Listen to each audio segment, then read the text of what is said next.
Berjaga-jagalah, sebab kamu tidak tahu bila mana tuan rumah pulang. Inilah Injil Yesus Kristus menurut Markus. Sekali peristiwa, Yesus bersabda kepada murid-muridnya, "Hati-hatilah dan berjaga-jagalah, sebab kamu tidak tahu bila mana waktunya tiba.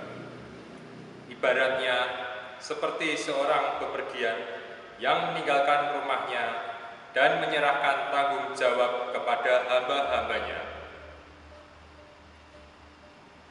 masing-masing sesuai dengan tugasnya, dan memerintahkan supaya penunggu pintu berjaga-jaga. Karena itu, berjaga-jagalah, sebab kamu tidak tahu bila mana tuan rumah itu pulang, menjelang malam, atau tengah malam, atau larut malam, atau pagi-pagi buta. Hal ini kukatakan supaya kalau ia tiba-tiba datang, jangan sampai kamu didapatinya sedang tidur. Apa yang kukatakan kepada kamu, kukatakan kepada semua orang, berjaga-jagalah."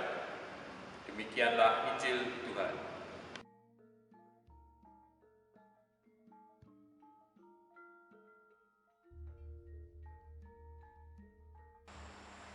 Bapak, Ibu, dan para saudari, saudara yang saling mengasihi dalam Yesus Kristus, selamat pagi berkah dalam. Pagi ini kita masuki Minggu Advent yang pertama. Dalam bacaan Injil yang diambil dari Injil Markus, kita diajak untuk berjaga-jaga, sebuah pesan iman untuk selalu setia di dalam hidup iman kita. Berjaga-jagalah, sebab kamu tidak tahu bila mana tuan rumah itu datang. Kalau saya sedikit memberikan satu ilustrasi, kalau kita diajak untuk berjaga, maka seharusnya perhatian kita adalah apa yang kita jaga. Kalau kita disuruh menjaga kendaraan, maka yang perhatian kita adalah kendaraan, bukan yang lain.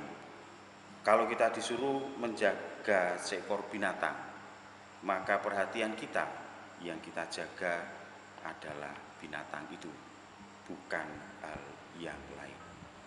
Dengan perhatian dan konsentrasi, maka kita akan mampu memusatkan hati, pikiran kita kepada apa yang kita jaga.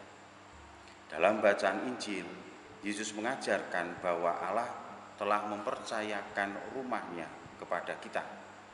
Kita diminta untuk berjaga-jaga.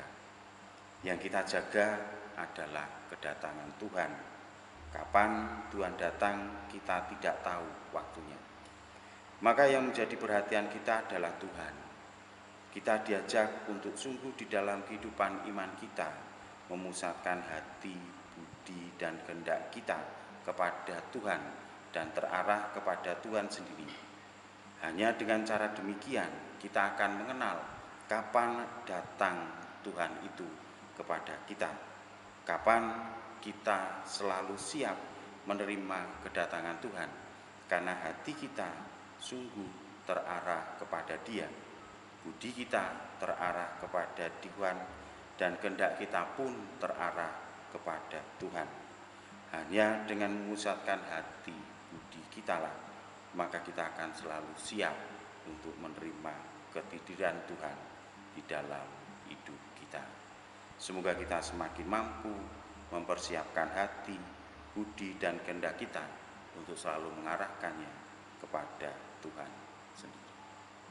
Semoga Tuhan memberkati.